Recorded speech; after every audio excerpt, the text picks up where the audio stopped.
എല്ലാവർക്കും നമസ്കാരം. ഇന്നിവിടെ നടക്കാൻ പോന്ന വാഗ്വാദ സഭയിൽ ഞാൻ എല്ലാവർക്കും സ്വാഗതം ചെയ്യുന്നു.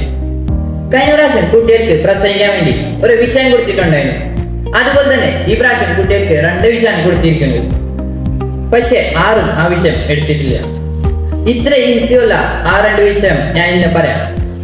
ഒന്നാമതായി ഇപ്പോഴത്തെ തലമുറയ്ക്ക് അഥവാ ഇപ്പോഴത്തെ കുട്ടികൾക്ക് എന്താണ് ആവശ്യം, അതാണ് ഒന്നാമത്തെ വിഷയം. രണ്ടാമത്തെ വിഷയം ഇവിടെ പോയ യാത്രാനുഭവം പറയുക എന്നതാണ്. പക്ഷെ ആ വിഷയം ആരും എടുത്തിട്ടില്ല. പക്ഷെ വിഷയത്തിലല്ലല്ലോ കാര്യം. കുട്ടികൾ എന്താണ് ഇവിടെ നിന്ന് പ്രസംഗിക്കുന്നത് അതിലാണ് കാര്യം. എന്താണ് പ്രസംഗിക്കുന്നത് അതിലാണ്. അതുകൊണ്ടാണ് ഈ വാഗ്വാദ സഭ നമ്മളിവിടെ ഒരുക്കിയിരിക്കുന്നത്. ഇങ്ങനെയുള്ള ഈ വാഗ്വാദ സഭയിൽ ഒരു ഈശ്വര പ്രാർത്ഥനയ്ക്കായി ഞാൻ ആറുമലി ഈ വേദിലോട്ട് ക്ഷണിക്കുന്നു.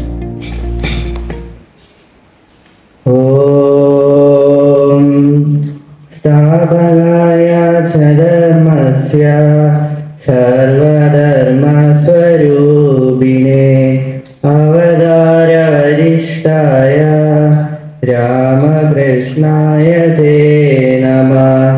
ജനനീം ശാരദാം ദേവീം രാമകൃഷ്ണം ജഗദ്ഗുരും പാദപദ്മേ തയോ ഹിത്വാ പ്രണമാമി മുഹുർമുഹുർ. നമസ്തേയധിരാജായ വിവേകാനന്ദസൂരയേ സച്ചിന്സുഖസ്വരൂപായ സ്വാമിനേ താപഹാരിണേ. ഇത്ര നന്നായി പ്രാർത്ഥന ചൊല്ലിയ ആറന്മുള നന്ദി. ഇനി നമുക്ക് ഇന്നത്തെ പ്രസംഗത്തിലേക്ക് കിടക്കാം. ആദ്യമായി തന്നെ ഇവിടെ പ്രസംഗിക്കാൻ പോകുന്നത് സായി കൃഷ്ണനെ ഞാൻ ഈ വേദിലോട്ട് ക്ഷണിക്കുന്നു. മാനസദസ്സിനെ വന്ദനം. എൻ്റെ പേര് സായി കൃഷ്ണ. ഞാൻ 10ാം ക്ലാസ് വിദ്യാർത്ഥി. ഞാൻ ഇന്ന് വേദിയിൽ പറയാൻ പോകുന്നത് ഒരു കഥയും അതിന്റെ ഗുണപാഠവും എന്നാണ്. കഥയുടെ പേര് കുറുക്കന്റെ പരിഹാസം എന്നതാണ്. അധികം വൈകാതെ ഞാൻ എൻ്റെ കഥയിലേക്ക് കിടക്കാം. ഒരു മാളത്തിൽ ഒരു കുറുക്കൻ വസിച്ചിരുന്നു. മാളത്തിൽ നടത്തു വരുന്ന മുയൽ തുടങ്ങിയ ജീവനോട് പിടിച്ചു തിന്ന് സുഖമായി ജീവിക്കുകയായിരുന്നു. അങ്ങനെ കുറുക്കൻ മാളത്തിൽ പുറത്തിരിക്കുമ്പോൾ ഒരു വിചിത്രമായ കാഴ്ച കണ്ടു. നീണ്ട കൊക്ക്, അതിലെ നീണ്ട കാലുമുള്ള ഒരു പക്ഷി ധ്യാനഭംഗിയായി അവിടെ നിൽക്കുകയാണ്. ആ പക്ഷി ഒരു കൊക്കായിരുന്നു. ഇത് കണ്ട കുറുക്കൻ കൊക്കിനെ കളിയാക്കണമെന്ന് നിശ്ചയിച്ചു. അങ്ങനെ അകലത്തോടെ കുറുക്കൻ വിശേഷങ്ങളൊക്കെ ചോദിച്ചിരുന്നു. കൊക്ക് പറഞ്ഞു, എനിക്ക് തവളകളെ വളരെ ഇഷ്ടമാണെന്ന്, അവയെ ഭക്ഷിക്കാൻ ഇവിടെ വന്നതാണെന്ന് പറഞ്ഞു. കുറുക്കൻ ചോദിച്ചു, സുഹൃത്തെ, നാളെ നീ വരികയാണെങ്കിൽ ഞാൻ കുറച്ച് തവളകളെ പാകപ്പെടുത്തി വെക്കാം. കുറുക്കൻ അങ്ങനെ കൊക്കിനെ തന്റെ വീട്ടിലേക്ക് വിരുന്നിനെ ക്ഷണിച്ചു. പിറ്റേന്ന് കുറുക്കന്റെ സൽക്കാരം സ്വീകരിക്കാൻ ഇവിടെ എത്തി. കുറുക്കൻ കൊക്കിനെ തന്റെ വീട്ടിലേക്ക് സ്വാഗതം ചെയ്തു. ഭക്ഷണത്തിന് ഇരുത്തി. കുറുക്കൻ ഒരു പരന്ന പാത്രത്തിൽ തവള സൂപ്പ് ഉണ്ടാക്കി വെച്ചിട്ടുണ്ടായി. അത് കൊക്കിനെ കൊടുത്തു. പക്ഷേ കൊക്കിന് പരന്ന പാത്രത്തിൽ സൂപ്പ് കുടിക്കാൻ സാധിക്കുമോ? ഇല്ല. അപ്പോ കുറുക്കൻ ആ സൂപ്പ് മൊത്തം തന്റെ വയറ്റിലകത്താക്കി. കുറുക്കൻ പറഞ്ഞു, എങ്ങനെയുണ്ട് സൂപ്പ്? കുറുക്കന്റെ ഉള്ളിലുള്ള ചിരി. അത് കണ്ട് കൊക്കിന് ഇതെല്ലാം മനസ്സിലായി. ഇവൻ എന്നെ കളിയാക്കുകയാണ് എന്ന് മനസ്സിലായി. കുറുക്കൻ കളിയാക്കുകയാണ് എന്ന് മനസ്സിലായി. കൊക്ക് തിരിച്ചടി നൽകണമെന്ന് നിശ്ചയിച്ചു. അങ്ങനെ കൊക്ക് പറഞ്ഞു, നാളെ ഞാൻ തവളകൾ കൊണ്ട് ഇഷ്ടുകയുണ്ടാക്കുകയാണ്. അത് ഏറ്റവും രസമുള്ള ഭക്ഷണമാണെന്ന് പറഞ്ഞു. അത് ഭക്ഷിക്കാൻ മറന്നുമെന്ന് പറഞ്ഞു.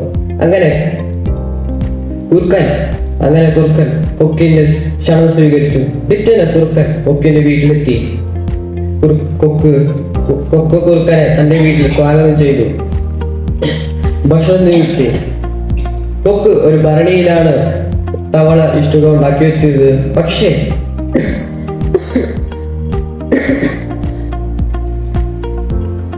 ഒരു ഭരണിയിലാണ് കൊക്ക് ഒരു ഇഷ്ടുക ഉണ്ടാക്കി വെച്ചത്. അത് കുറുക്കന്റെ മുമ്പിലേക്ക് വെച്ചു. ഇഷ്ടയുടെ മണം കേട്ട് കുറുക്കന്റെ വായിൽ വെള്ളം ഊരി. അങ്ങനെ കുറുക്കൻ ആ കുടുസായ പാത്രത്തിൽ തന്റെ തല അകത്ത് കയറ്റാൻ എത്ര ശ്രമിച്ചിട്ടും സാധിച്ചില്ല. കാരണം കുറുക്കന്റെ തല ഭയങ്കര വലുതാണ്. പക്ഷെ ഭരണിയുടെ മുകളത്തെ ഭാഗം ഭയങ്കര ചെറുതാണ്. ഇത് കൊക്ക് കണ്ടു. പക്ഷെ കൊക്ക് ഇത് മുഴുവൻ കൊക്ക് ഇഷ്ടുക മൊത്തം തന്റെ വയറ്റിലകത്താക്കി. അങ്ങനെ കുറുക്കൻ നാണക്കേടും വിശപ്പും കാരണം അവിടെ അനങ്ങാതിരുന്നു. കൊക്ക് കുറുക്കനോട് തന്റെ ക്ഷണം സ്വീകരിച്ചോട് സ്വാഗതം പറഞ്ഞു. അങ്ങനെ കൊക്ക് തന്റെ വാളത്തേക്ക് വീണ്ടും ഇറങ്ങി. ഈ കഥയുടെ ഗുണപാഠം വെച്ചാൽ മറ്റൊരാരുടെയും നമ്മൾ കളിയാക്കാൻ പാടില്ല, അവരുടെ വൈരൂപ്യത്തെയും നമ്മൾ കളിയാക്കാൻ പാടില്ല. ഇത്രയും പറഞ്ഞ എന്റെ വാക്കുകൾ ഉപസംഹരിക്കും. നന്ദി, നമസ്കാരം. സായി കൃഷ്ണൻ നന്ദി. അടുത്തതായി ഇവിടെ പ്രസംഗിക്കാൻ പോകുന്നത് അലനാണ്. അലനെ ഞാൻ ഇവരിലോട്ട് ക്ഷണിക്കുന്നു. മാനസേസിന് വന്ദനം. എൻ്റെ പേര് അലക്ഷ്മൺ. ഞാൻ 8ാം ക്ലാസ്സിലാണ് പഠിക്കുന്നത്. ഇന്ന് ഞാൻ നിങ്ങൾക്ക് പറയാൻ പോകുന്നത് ഒരു കഥയും അതിന് ഗുണപാഠവും എന്നതാണ്. ഞാൻ അതേ വൈകാതെ എൻ്റെ കഥയിലേക്ക് കിടക്കുകയാണ്. പണ്ട് ഒരു രാജാവ് ഉണ്ടായിരുന്നു. ആ രാജാവിന് ഏറെ കാലങ്ങളായിട്ട് മക്കളൊന്നും ഉണ്ടായിരുന്നില്ല. അപ്പോൾ ആ രാജാവ് കുറെ വർഷത്തിന് കാത്തിരിപ്പിനൊടുവിൽ ഒരു മകൻ ജനിക്കുകയാണ്. ആ മകനാണ് ഇനി അടുത്ത യുവരാജകുമാരൻ. അതിനാൽ തന്നെ അവന് നല്ല രീതിയിൽ തന്നെ വിദ്യാഭ്യാസം ലഭിക്കണമെന്ന് രാജാവ് ആഗ്രഹിച്ചിട്ട് അവന് നല്ല പണ്ഡിത്യമുള്ള ആൾക്കാരെ വിളിച്ച് ഇവന് നല്ല രീതിയിൽ വിദ്യാഭ്യാസം കൊടുക്കാൻ തീരുമാനിച്ചു. ഇവനാകട്ടെ വിദ്യാഭ്യാസത്തിന് താല്പര്യമില്ലാണ്ട് മറ്റേ പക്ഷിയോടൊപ്പം അവനെ കൂട്ടുകൂടി കളിച്ച് ഓടി നടക്കുമായിരുന്നു. ഇതറിഞ്ഞ രാജാവ് ഭയങ്കര സങ്കടമായി, ഭയങ്കര ദേഷ്യം വന്നു. എന്നിട്ട് ആകെ ഒരു മോനല്ലേ, ചീത്ത പറയാൻ പറ്റില്ല വെച്ചിട്ട് ഈ രാജാവ് ഒരു കാര്യം ചെയ്തു. രാജ്യത്ത് ഒരു വിളംബരം നടത്തി. വിളംബരം എന്തെന്ന് വിചാരിച്ച വിളംബരം എന്തെന്നാൽ രാജകുമാരനെ കണക്കും അക്ഷരമാല ക്രമത്തിൽ പഠിപ്പിക്കുന്നവർക്ക് 1,00,000 സ്വർണ്ണനാണയങ്ങൾ ലഭിക്കുമെന്ന് പറഞ്ഞു. ഇത് കേട്ട് രാജ്യത്തെ സകല പണ്ഡിതന്മാരും അവരിൽ മികച്ച പണ്ഡിതന്മാരും കൂടി രാജകൊട്ടാരത്തേക്ക് എത്തിയിട്ട് ഓരോരുത്തരായി രാജകുമാരെ പഠിപ്പിക്കാൻ പോയി. പക്ഷെ രാജകുമാരൻ പഠനത്തെ തീരെ ശ്രദ്ധിക്കാതെ അവരെ ഒരു വില കൽപ്പിച്ചില്ല. അങ്ങനെ ഓരോരുത്തർ പോയിട്ട് അവര് ദുഃഖിതരായിട്ട് തിരിച്ചു പോരാണ്ട് ഒന്നും ഉണ്ടായില്ല. അപ്പൊ രാജാവിന് ഒന്നുകൂടി സങ്കടമായി. അങ്ങനെ ഇരിക്കണ്ടല്ലോ ഒരു ദിവസം ഒരു പ്രത്യേകിച്ച് വിദ്യാഭ്യാസം ഇല്ലാത്ത ആൾ, ഒരു നോർമൽ ലൈഫുള്ള ഒരാള് രാജകൊട്ടാരത്തേക്ക് എത്തി. എന്നിട്ട് രാജാവിൻ്റെ അടുത്ത് പറഞ്ഞു, ഞാൻ രാജകുമാരനെ പഠിപ്പിക്കാൻ സന്നദ്ധനാണെന്ന് പറഞ്ഞു. രാജാവ് വിചാരിച്ചു, ഇത്ര പണ്ഡിതമുള്ള ആൾക്കാരൊക്കെ പഠിപ്പിച്ചിട്ട് പോലും അവൻ പഠിക്കില്ല, എന്നിട്ടാണ് സാധാരണക്കാരെ പഠിപ്പിക്കുക വെച്ചിട്ട് ഇങ്ങനെയൊക്കെ സമ്മതം നൽകിയിട്ടുണ്ടല്ലോ. എല്ലാവരും കുട്ടീനെ പഠിപ്പിക്കുന്ന പോലെ യുവാവ് രാജകുമാരനെ കുത്തിയിരുന്ന് പഠിപ്പിക്കാൻ പോയില്ല. അവൻ്റെ ഒപ്പം പുറത്തൊക്കെ പ്രാവുകളുടെ ഒപ്പം ഒക്കെ കളിക്കാനൊക്കെ പോയി. അപ്പോൾ മനസ്സിലായി, യുവാവിന് മനസ്സിലായി അവന് കൂടുതൽ താല്പര്യം പക്ഷികളോടാണെന്ന്, കൂടുതൽ പ്രാവുകളോട്. ഇങ്ങനെ കുറേ നാള് ഇവൻ്റെ ഒപ്പം ചുറ്റി ഇറങ്ങാൻ പോയിട്ട് ഒരു ദിവസം യുവാവ് ചോദിച്ചു ഇവൻ്റെ അടുത്ത്, നമ്മുടെ കൊട്ടാരത്തിൽ എത്ര പ്രാവുകളുണ്ടാവും ചോദിച്ചു. അപ്പോൾ രാജകുമാരൻ പറഞ്ഞു, ഒരു 500 ഉണ്ടാവുള്ളൂ. യുവാവ് അത്ഭുതപ്പെട്ട് പറഞ്ഞു, 500? ഒരു 1000? എനിക്ക് തോന്നുന്നു ഒരു 1000 കണക്കിലൊക്കെ ഉണ്ടാവുന്ന. അപ്പോൾ രാജകുമാരൻ പറഞ്ഞു, എൻ്റെ അച്ഛന് പ്രാവുകളെ തീരെ ഇഷ്ടമല്ല, അതിനാൽ ഇവിടെയുള്ള പ്രാവുകളൊക്കെ ഉള്ളതിനൊക്കെ ഒഴിപ്പിച്ച് കളയാനാണ് രാജാവ് നോക്കാറ് എന്ന് പറഞ്ഞു. അപ്പോൾ യുവാവ് പറഞ്ഞു, ഇവിടെ ഒരു 1000 പ്രാവുകളെ കൊണ്ടുവരുന്ന കാര്യം ഞാൻ ഏറ്റെന്ന് പറഞ്ഞു.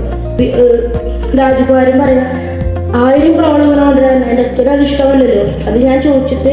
അപ്പോൾ യുവാവ് പറഞ്ഞു, ഞാനത് ചോദിച്ചിട്ട് കൊണ്ടുവരാൻ പറ്റും എന്ന് സമീപിക്കാം എന്ന് പറഞ്ഞു. അപ്പോൾ പിറ്റേ ദിവസമായപ്പോൾ ഇവരെ വീണ്ടും സാധാ പോലെ നടക്കാറിറങ്ങി, ചുറ്റി ഇറങ്ങാറിറങ്ങി. എന്നും പോണ വഴി കൂടെ അല്ലാണ്ട് ഇന്ന് കൊട്ടാരത്തിന് ചുറ്റി ഇങ്ങനെ കറക്കാൻ വിചാരിച്ചു. അങ്ങനെ ഇറങ്ങിയപ്പോഴല്ലോ ഈ രാജകുമാരനെ അത്ഭുതപ്പെട്ടു പോയി. ഇന്നലെ യുവാവ് പറഞ്ഞ പോലെ 1000 കണക്കിന് പ്രാവളെ കൊണ്ടുവന്നിട്ടുണ്ടായിരുന്നു. ഇത് ഇട്ടിട്ട് ഇവൻ്റെ കണ്ണുകളെ വിശ്വസിക്കാൻ പറ്റിയില്ല. ഇവൻ തുള്ളി ചാടി ഓടി നടക്കായിരുന്നു. എന്നിട്ട് അങ്ങനെ ഈ കുമാരൻ യുവാവിനോടുകൂടി കൂടുതൽ അടുക്കാൻ തുടങ്ങി. അങ്ങനെ അന്ന് തന്നെ യുവാവ് ഒരു കാര്യം പറഞ്ഞു അവൻ്റെ അടുത്ത്, ഞാൻ ഇനി 10,000 പ്രാവളെ കൊണ്ടുവരുന്നു. അപ്പോൾ രാജകുമാരൻ ഒന്നുകൂടി സന്തോഷമായി. അപ്പോൾ 1000 പ്രാവളെ കൊണ്ടുവരാൻ പറഞ്ഞിട്ട് രാജകുമാരൻ വിചാരിച്ചത് കൊണ്ടുവരില്ലായിരുന്നു. ഇപ്പോൾ 1000 പ്രാവളെ കൊണ്ടുവന്നു. അപ്പോൾ 10,000 പ്രാവളെ കൊണ്ടുവരുന്നു പറഞ്ഞപ്പോൾ രാജകുമാരന് അത് വിശ്വാസമായി, നല്ല വിശ്വാസമായി. അപ്പോൾ പിറ്റേ ദിവസം വേണ്ടി അവൻ കാത്തിരിക്കുമായിരുന്നു. പിറ്റേ ദിവസം ആയപ്പോണ്ടല്ലോ ഈ യുവാവ് പറഞ്ഞ പോലെ സാധനം ചുറ്റിയാറിനെ ഇറങ്ങി. അപ്പോൾ 10,000 പ്രാവുകളുണ്ട്. അപ്പോൾ അവൻ നല്ല സന്തോഷമായി. അവൻ പ്രാവുകളെ ഓടി കളിക്കുകയൊക്കെ ചെയ്തു. എന്നിട്ട് ഈ യുവാവ് പറഞ്ഞു, നമുക്കിവരെ കൊണ്ടുവന്നാൽ മാത്രം പോരാ, ഇവർക്ക് കൂടുകളൊക്കെ വേണ്ട വെച്ചു. വേണമെന്ന് പറഞ്ഞു രാജകുമാരൻ. എന്നിട്ട് ഇവർക്ക് കറുത്ത പ്രാവുകൾക്കൊക്കെ ഒരു കൂട്, വെളുത്ത പ്രാവുകൾക്കൊക്കെ ഒരു കൂടാക്കി. അതാക്കി പിന്നെ ഒന്നുകൂടി സന്തോഷമായി. അവർക്കൊരു കൂട് കിട്ടിയല്ലോ, തീറ്റൊക്കെ ഇട്ട് കൊടുക്കാൻ ഭയങ്കര കൂട് കിട്ടിയല്ലോ, അതിന് സന്തോഷമായി. പിന്നെ യുവാവ് പറഞ്ഞു ഇവർക്കൊക്കെ പേരുണ്ട് ചോദിച്ചു. ആ പേരിടുന്നു പറഞ്ഞു. അപ്പോൾ ഇവരൊരു സ്ഥലത്ത് ഇരുത്തണ്ടേ പേരിടാനായിട്ട്. അപ്പോൾ ഓരോന്നിനെ പിടിച്ചുകൊണ്ട് ഇരുത്തുമ്പോൾ മറ്റു പ്രാവുകൾ ഓടി പറഞ്ഞു. അങ്ങനെ ഒരു പിടിക്കാൻ നോക്കിയിട്ട് പറ്റുന്നില്ല. അപ്പോൾ ഇവരെന്ത് ചെയ്ത് വെച്ചിട്ടാ, കുറച്ച് പ്രാവുകളായിട്ട് ഇണക്കുള്ള ആൾക്കാരില്ലേ ഉണ്ടാവില്ലേ, അവരൊക്കെ വിളിച്ചെത്തിയിട്ട് പ്രാവുകൾ സ്ഥലത്ത് ഇരുത്തി. ചിലവൊക്കെ അങ്ങോട്ട് തിരിഞ്ഞിരിക്കും. എന്നിട്ട് ഒരു സ്ഥലത്ത് ഇരുത്തി അവരെ മലയാളത്തിൽ പേരിടാൻ തുടങ്ങി. അങ്ങനെ എല്ലാത്തിനും പേരിട്ട് കഴിഞ്ഞപ്പോൾ രാജകുമാരന് ഒന്നുകൂടി സന്തോഷമായി. എന്നിട്ട് അപ്പോൾ രാജകുമാരൻ താൻ പോലും അറിയാതെ കണക്കും മലയാളവും പഠിച്ചു എന്ന് രാജകുമാരന് മനസ്സിലായി. രാജകുമാരൻ താൻ പോലും അറിയാതെ കണക്കും മലയാളം പഠിച്ചു തുടങ്ങി. എന്നിട്ട് യുവാവ് ഇവനെ മലയാളത്തിൽ പ്രാവുകളുടെ പേര് ഇട്ട് കൊടുത്തില്ലേ. അപ്പോൾ ഈ പ്രാവുകളുടെ പേര് ഇവൻ കാണാതെ പഠിക്കാൻ തുടങ്ങി. അങ്ങനെ പിന്നെ ഇത് ഇങ്ങനെ മലയാളവും കണക്കും പഠിച്ചു എന്ന് രാജാവിന് ബോധ്യപ്പെട്ടു. എന്നിട്ടും യുവാവ് വീണ്ടും ഈ പ്രാവുകളുടെ പേര് എഴുതാനും പഠിപ്പിച്ചു കൊടുത്തു രാജകുമാരന്. അപ്പോൾ എഴുതാനും കൂടി പഠിപ്പിച്ചു കൊടുത്തു. അതും ഒരു 2-3 മാസത്തിനുള്ളിലാണ് റെഡിക്ക് ഇവനെ 6 മാസത്തിനുള്ളിലാണ് റെഡിക്ക് ഇവനെ പഠിപ്പിച്ചു കൊടുക്കുന്നുണ്ട് എല്ലാവരും. പക്ഷെ ഇവനെ 3 മാസത്തിനുള്ളിൽ പഠിപ്പിച്ചു കൊടുത്തു. അപ്പോൾ ഈ രാജാവിന് ഒന്നുകൂടി അത്ഭുതപ്പെട്ടു. ഇത്ര പണിത്തുള്ള ആൾക്കാർ വരെ പഠിപ്പിച്ചിട്ട് പറ്റിയില്ലല്ലോ. അപ്പോൾ ഈ പണിത്തില്ലാത്ത ആള് ഈ 3 മാസത്തിനുള്ളിൽ കണക്കും മലയാളം പഠിപ്പിച്ചു. അതുപോലെ മലയാളം എഴുതാനും പഠിപ്പിച്ചു കൊടുത്തു. അപ്പോൾ അതുകൊണ്ട് രാജാവിന് ഭയങ്കര സന്തോഷമായി. രാജാവ് വിളംബരത്തിൽ പറഞ്ഞ പോലെ 1,00,000 സ്വർണ്ണനാണയങ്ങളെ കൊടുക്കാൻ പറഞ്ഞിട്ടാണ്. അപ്പം അതിൻ്റെ 3 ഇരട്ടി 3 ലക്ഷം സ്വർണ്ണനാണയങ്ങൾ യുവാന് കൊടുത്ത് യുവാൻ്റെ അടുത്ത് നന്ദി പറഞ്ഞു. അങ്ങനെ യുവാനെ പറഞ്ഞു വെച്ചു. ഈ കഥയുടെ ഗുണപാഠം എന്തെന്ന് വെച്ചാൽ നമ്മൾ ഏതൊരു കാര്യം പഠിക്കുമ്പോൾ അത് ഇഷ്ടപ്പെട്ട് പഠിക്കുക, അത് അറിഞ്ഞ് മനസ്സിലാക്കി പഠിക്കുക. അത് മനസ്സിലാക്കി അറിഞ്ഞ് പഠിക്കാതിരിക്കുമ്പോൾ നമുക്കിപ്പോൾ ക്ലാസ് ടെസ്റ്റ് ഒക്കെ എടുക്കില്ലേ, അങ്ങനെ പരീക്ഷയുള്ള കാര്യത്തിൽ നമുക്കത് ഓർമ്മപ്പെടില്ല. ഇക്കാലത്തെ മാതാപിതാക്കള് കുട്ടികൾക്ക് കുത്തിയിരുന്ന് പഠിക്കാനായിട്ട് അവർക്ക് ഡിപ്രഷനൊക്കെ വരാറുണ്ട്. റെഡിക്ക് പറഞ്ഞാൽ അവർക്ക് തുല്യമായ പഠിപ്പും തുല്യമായ കളിയും ലഭിക്കണം. ഇതോടെ എൻ്റെ വാക്കുകൾ അവസാനിപ്പിക്കുന്നു. നന്ദി, നമസ്കാരം.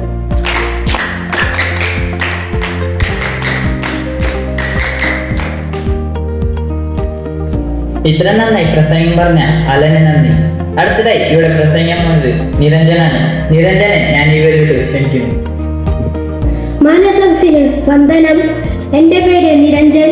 ഞാൻ 7ാം ക്ലാസ്സിൽ പഠിക്കുന്നു. ഞാനിവിടെ പറയാൻ പോകുന്ന കഥയുടെ പേര് സ്വാമിജിയുടെ ദാനത്തെയും ധ്യാനത്തെയും ധൈര്യത്തെയും കുറിച്ചുള്ള ഒരു കഥയാണ്. ഞാനാദ്യം സ്വാമിജിയുടെ കുട്ടിക്കാലത്തെ പേര് എല്ലാവർക്കും അറിയാമല്ലോ. എന്താണ്? അതെ, സ്വാമിജിയുടെ കുട്ടിക്കാലത്തെ പേര് നരൻ എന്ന് തന്നെയായിരുന്നു. അപ്പോൾ ഞാൻ നരന്റെ ധൈര്യത്തെ പറ്റിയുള്ള ഒരു കഥ പറയാം. ഒരു ദിവസം നരൻ കൂട്ടുകാരോടൊത്ത് പൂമരത്തുന്മേൽ കളിക്കാൻ പോയി. അപ്പോൾ അത് കണ്ടു നിന്ന ഒരു അപ്പൂപ്പൻ അവരുടെ അടുത്ത് വന്ന് പറഞ്ഞു, നിങ്ങൾ ഈ മരത്തുമേൽ കളിക്കണ്ട, ഇതുമേൽ ഒരു ബ്രഹ്മരക്ഷസുണ്ട്. നിങ്ങൾ ഇതുമേൽ അതിൻ്റെ അനുവാദമില്ലാതെ കളിക്കുകയാണെങ്കിൽ അത് നിങ്ങളുടെ തല ഒടിച്ചു കളയും. ഇത് കേട്ടതും നരന്റെ കൂട്ടുകാരെല്ലാം ആ മരത്തുമെന്ന് താഴെ ഇറങ്ങി. പക്ഷേ നരൻ മാത്രം ഇറങ്ങിയില്ല. കുറച്ചു നേരം കഴിഞ്ഞപ്പോൾ ആ അപ്പൂപ്പൻ പോയി. അപ്പോൾ നരന്റെ കൂട്ടുകാർ ചോദിച്ചു, നീ എന്താ ആ അപ്പൂപ്പൻ പറഞ്ഞിട്ടും ഒന്നും കേൾക്കാത്തത് എന്ന്. അപ്പോൾ നരൻ പറഞ്ഞ മറുപടി ഇതാണ്, നമ്മൾ എത്ര നാളായി ഈ മരത്തുമ വന്ന് കളിക്കാൻ തുടങ്ങിയിട്ട്. അപ്പോൾ ബ്രഹ്മരക്ഷസ് നമ്മുടെ എന്തെങ്കിലും എന്തെങ്കിലും ചെയ്തിട്ടുണ്ടോ എന്ന്. ഇത് കേട്ടതും ആ കൂട്ടുകാർക്ക് മനസ്സിലായി ആ അപ്പൂപ്പന് ഭയം തോന്നിയിട്ട് വന്നു പറഞ്ഞതാണെന്ന്. ഈ കഥയിലൂടെ നമുക്ക് മനസ്സിലാക്കാൻ കഴിയും നരന് എത്രത്തോളം ധൈര്യമുണ്ട് എന്ന്. ഇനി ഞാൻ നരന്റെ ദാനത്തെ പറ്റി ഒരു കഥ പറയാം. നരന് സന്യാസിമാരെയെല്ലാം ഭയങ്കര ഇഷ്ടമായിരുന്നു.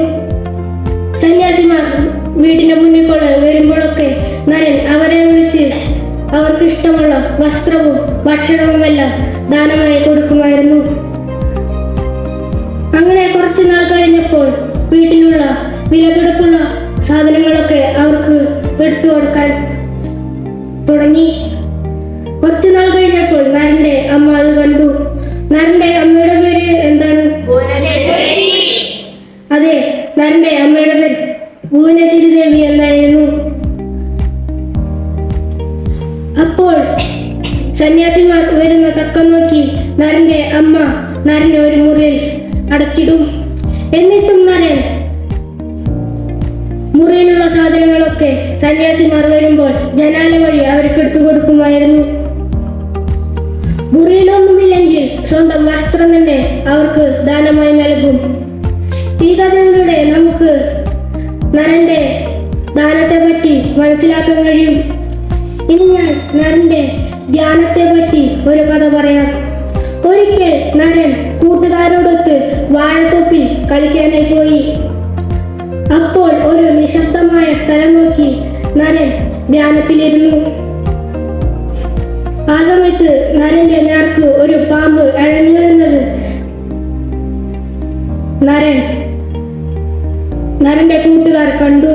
അപ്പോൾ നര ഓടിക്കോന്ന് പറഞ്ഞിട്ട് അവർ ഓടിപ്പോയി. അപ്പോൾ നരൻ മാത്രം അവിടെ ധ്യാനത്തിലിരിക്കുക തന്നെയാണ് ചെയ്തത്.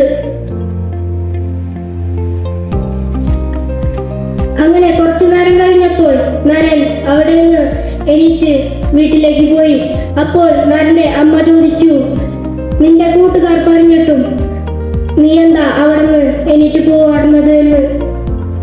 അപ്പോൾ നരൻ പറഞ്ഞ മറുപടി ഇതായിരുന്നു, ഞാനൊന്നും കേട്ടിട്ടില്ല എന്ന്. അപ്പോൾ ഈ കഥയിലൂടെ നമുക്ക് മനസ്സിലാക്കാൻ കഴിയും നരന്റെ ധ്യാനം എത്ര കടുത്തതാണ് എന്ന്. അപ്പോൾ നമുക്ക് സ്വാമിജിയെ ഒരു പ്രചോദകനായി എടുക്കാൻ കഴിയും. കാരണം സ്വാമിജി ധ്യാനത്തിലിരിക്കുമ്പോൾ ഒന്നും ശ്രദ്ധിക്കാതെ ധ്യാനത്തിലിരിക്കുക തന്നെയാണ് ചെയ്തത്. അപ്പോൾ നമ്മളും ഒരു കാര്യം ചെയ്യുകയാണെങ്കിൽ അതിൽ തന്നെ മുഴുകിയിരിക്കാൻ പരമാവധി ശ്രമിക്കുക. പിന്നെ സ്വാമിജിയെ ഒരു പ്രചോദകനായി എടുത്താൽ നമ്മൾ നമ്മുടെ ജീവിതത്തിൽ ജയിക്കുക തന്നെയാണ് ചെയ്യുക, ഒരിക്കലും തോൽക്കുകയില്ല. ഇത്രയും പറഞ്ഞുകൊണ്ട് ഞാൻ എൻ്റെ വാക്കുകൾ ഉപസംഹരിക്കുന്നു. നന്ദി, നമസ്കാരം. നിരഞ്ജന, നന്ദി. അടുത്തതായി ഇവിടെ പ്രസംഗിക്കാൻ പോകുന്നത് യദുലാണ്. യദുലിനെ ഞാൻ ഇവരിലോട്ട് ക്ഷണിക്കുന്നു. എല്ലാവർക്കും നമസ്കാരം. എൻ്റെ പേര് യദുൽ ടിയൻ. ഞാൻ 7ാം ക്ലാസ് വിദ്യാർത്ഥിയാണ്. എൻ്റെ ഇന്നത്തെ കർത്തവ്യം എന്തെന്ന് വെച്ചാൽ ഒരു കഥയും അതിൻ്റെ സാരാംശവും പറയുക എന്നതാണ്. അപ്പോൾ അധികം വൈകാതെ തന്നെ എൻ്റെ കഥയിലേക്ക് ഞാൻ കടക്കുകയാണ്. അങ്ങനെ ഒരു ദിവസം തെനാലിരാമന് വളരെയധികം ആഗ്രഹമുണ്ടായി.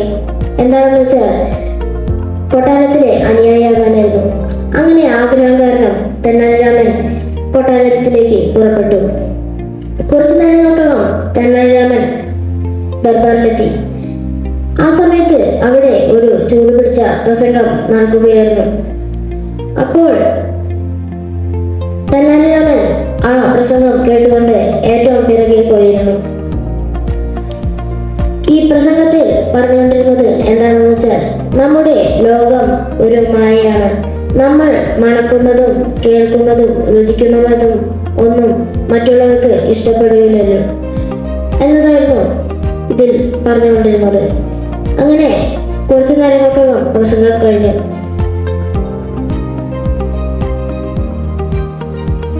അപ്പോൾ തെനാലിരാമന് ഈ പ്രസംഗം തീരെ ഇഷ്ടപ്പെട്ടിട്ടുണ്ടായിരുന്നില്ല. തെനാലിരാമൻ ചാടി എഴുന്നേറ്റ് കൊണ്ട് പറഞ്ഞു,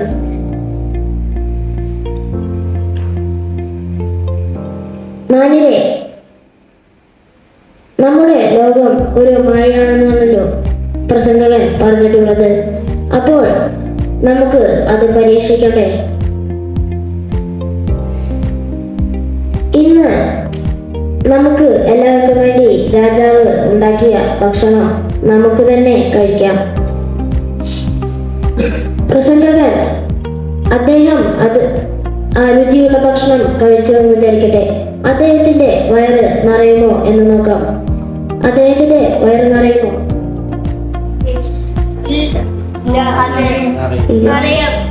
ഇല്ല.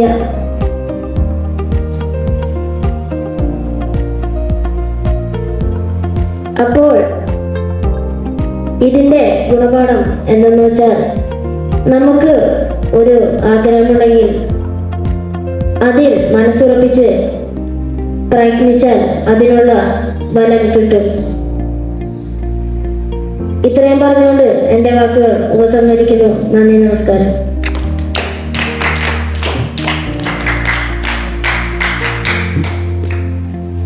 നന്ദി. അടുത്തതായി ഇവിടെ പ്രസംഗിക്കാൻ പോകുന്നത് ശ്രീഹരിയാണ്. ശ്രീഹരിനെ ഞാൻ ഇവരിലോട്ട് ക്ഷണിക്കുന്നു. എൻ്റെ പേര് ശ്രീഹരിയസ്. ഞാൻ 5ാം ക്ലാസ് വിദ്യാർത്ഥി.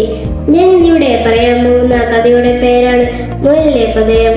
മലയുടെ മുകളിൽ ഒരു മുയലിലെ താമസമുണ്ട്. മലയുടെ താഴെ ഒരു അരുവിയുണ്ട്. ആ അരുവിക്കടുത്ത് ഒരു അമ്മയും താമസമുണ്ട്. അരുവിക്കരയിൽ ഒരു മൺചട്ടി കമഴ്ത്തി വെച്ച പോലെയാണ് ആമയുടെ ഇരിപ്പ്. അങ്ങനെ ഒരു ദിവസം രാവിലെ അവർ തമ്മിൽ കണ്ടുമുട്ടി. അനങ്ങാതിരിക്കുന്ന ആമയെ കണ്ട് മുയൽ പൊട്ടിച്ചിരിച്ചു. ആ കണ്ടപ്പോൾ ആമയ്ക്ക് ഭയങ്കര സങ്കടമായി. ആമ ചോദിച്ചു, താങ്കൾ എന്താണ് എന്നെ നോക്കി ഇങ്ങനെ വിചിത്രമായി ചിരിക്കുന്നത്? അപ്പോൾ പറഞ്ഞത് എന്താന്ന് വെച്ചാൽ, നിന്റെ വിചിത്രമായ രൂപം കണ്ടാൽ ആരാണ് ചിരിക്കാതിരിക്കുക? അപ്പോൾ പറഞ്ഞു, നിനക്ക് പിന്നെ കാലുകളില്ലല്ലോ. അപ്പോൾ മുയൽ കേശിച്ച് തന്റെ കാലുകൾ നീട്ടിക്കാണിച്ചു. അപ്പോൾ മുയൽ പുറകെ ചിരിക്കുകയാണ്. നിനക്ക് ധൈര്യമുണ്ടെങ്കിൽ എൻ്റെ കൂടെ ഒരു മത്സരത്തിനുണ്ടോ എന്ന് ചോദിച്ചു. അപ്പോൾ മുയലത് സ്വീകരിച്ചു. എന്ത് മത്സരം എന്ന് വെച്ചാൽ ഓട്ട മത്സരം. അപ്പോൾ ശരി, ഞാൻ തയ്യാറാണ്. നാളെ രാവിലെ നമുക്ക് കാണാം. ഒരു ദിവസം കഴിഞ്ഞ് അങ്ങനെ രാവിലെയായി. അവർ രണ്ടുപേരും കൂടി ഒരു വര വരച്ച് അവിടെ നിന്ന് കുറുക്കനെ കണ്ട് ഒരു സഹായം ചോദിച്ചു. നിനക്ക് എന്നെ ഒന്ന് സഹായിക്കാമോ? അപ്പോൾ കുറുക്കൻ പറഞ്ഞു, എന്താണ് സഹായം വേണ്ടത്? നീ ഒന്ന് അവിടെ ഒരു വിസിൽ വിളിച്ചാൽ മതി, അതുമാത്രം മതി എന്ന് പറഞ്ഞു. അപ്പോൾ പറഞ്ഞു, ശരി, ഞാനൊരു വിസിൽ വിളിക്കണം. എന്നിട്ട് കുറുക്കൻ ഒരു വിസിൽ വിളിച്ചു. അവർ തമ്മിൽ ഓടാൻ തുടങ്ങി. മുയൽ അമിത വേഗത്തിൽ ഓടി. ആമ പക്ഷെ പതുക്കെയാണ് ഓടിയത്. കുറെ ദൂരം എത്തിയപ്പോൾ മുയലിന് ക്ഷീണമായി. പക്ഷെ പതുക്കെ നടന്ന ആമയ്ക്ക് ഒരു ക്ഷീണമൊന്നും ഉണ്ടായിരുന്നില്ല. ഒരു ആൽമരം കണ്ടു. ആ ആൽമരത്തിൽ കുറച്ചു നേരം വിശ്രമിക്കാമെന്ന് വിചാരിച്ചു. അവിടെ കുറച്ചു നേരം കിടന്ന് ആമയും എത്തി. അപ്പോഴേക്കും മുയൽ ഉറങ്ങി. പാവം നല്ല ഉറക്കത്തിലാണെന്ന് വിചാരിച്ച് ഉണർത്താതെ നടന്നു പതുക്കെ. എന്നിട്ട് പിന്നെയും കുറെ നേരം കഴിഞ്ഞു. എന്നിട്ടും പിന്നെയും ആമ നടന്നു, ഒരിക്കൽ എവിടെയും നിൽക്കാതെ. അങ്ങനെ ലക്ഷ്യസ്ഥാനത്തെത്തിയ ആമ വിജയിച്ചത് കണ്ട് മുയൽ. അങ്ങനെ മുയൽ അപ്പോഴൊന്നും ചിരിയുണ്ടായിരുന്നില്ല. നിങ്ങൾക്ക് ഈ കഥയിൽ ആരെയാണ് ഇഷ്ടപ്പെട്ടത്? എന്താ കാരണം? ഈ കഥയുടെ ഗുണപാഠം എന്ന് വെച്ചാൽ, അമിതമായ ആത്മവിശ്വാസം പാടില്ല. അത് പരിചയങ്ങൾക്ക് ഇടവരുത്തും. നന്ദി, നമസ്കാരം. ശ്രീഹരിയെ നന്ദി. ഇനി ഇതോടെ ഇവിടുത്തെ പ്രസംഗങ്ങളെല്ലാം അവസാനിച്ചിരിക്കുന്നു.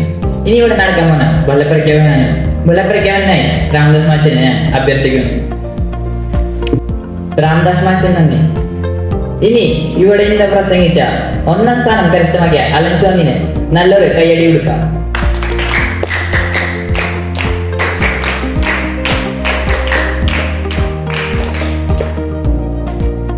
പിന്നെ 2ാം സ്ഥാനം കരസ്ഥമാക്കിയ നിരഞ്ജന് നല്ലൊരു കയ്യടി കൊടുക്കാം.